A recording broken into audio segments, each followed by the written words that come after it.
Mengenal Allah dalam ajaran Imam Ghazali. Sebuah hadis Nabi yang terkenal berbunyi, barang siapa mengenal dirinya, ia mengenal Allah. Artinya, dengan merenungkan wujud dan sifat-sifatnya, manusia sampai pada sebagian pengetahuan tentang Allah. Mengingat banyak orang yang merenungkan dirinya tetapi tak juga menemukan Tuhannya, berarti ada cara-cara tersendiri untuk menjalani perenungan itu. Kenyataannya, ada dua metode untuk bisa sampai pada pengetahuan ini. Salah satunya terlalu muskil sehingga tak bisa dicerna kecerdasan biasa dan karenanya, lebih baik tidak kita bahas di sini. Metode lain adalah sebagai berikut. Jika seseorang merenungkan dirinya, ia akan mengetahui bahwa sebelumnya ia tidak ada, sebagaimana tertulis dalam Al-Quran, tidakkah manusia tahu bahwa sebelumnya ia bukan apa-apa. Quran Surat 76 ayat 1. Lalu ia akan mengetahui bahwa ia terbuat dari setetes air yang tak mengandung intelektual, pendengaran, kepala, tangan, kaki, dan seterusnya. Jadi jelaslah, setinggi apapun tingkat kesempurnaannya, ia tidak menciptakan dirinya, bahkan tak kuasa untuk menciptakan meski hanya sehelai rambut. Betapa sangat tak berdayanya manusia ketika ia hanya berupa setetes mani.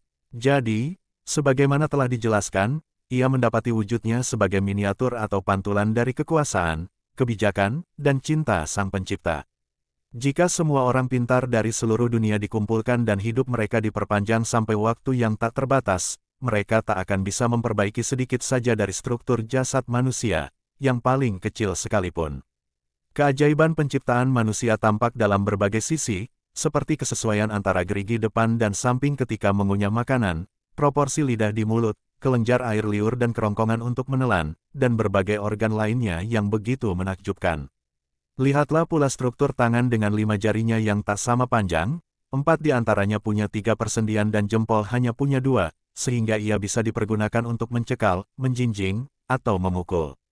Tidak mungkin manusia, secerdas apapun ia, mampu membuatnya lebih baik lagi, misalnya dengan mengubah jumlah dan struktur jari-jari itu, atau dengan cara lainnya.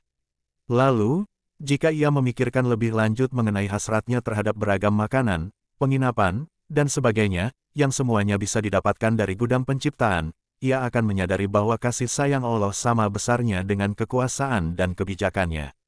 Allah berfirman, rahmatku lebih luas dari kutukanku. Dan sebuah hadis Nabi menyebutkan bahwa kasih Allah lebih lembut daripada kasih seorang ibu pada bayinya yang sedang menyusu. Jadi, dengan mengenali penciptaan dirinya, manusia akan mengetahui keberadaan Tuhan. Dengan merenungi struktur tubuhnya yang menakjubkan ia menyadari kekuasaan dan kebijaksanaan Allah. Dan dengan merenungkan karunia yang berlimpah untuk memenuhi berbagai kebutuhannya, ia akan menyadari cinta Allah kepadanya. Begitulah, mengenal diri menjadi kunci untuk mengenal Allah.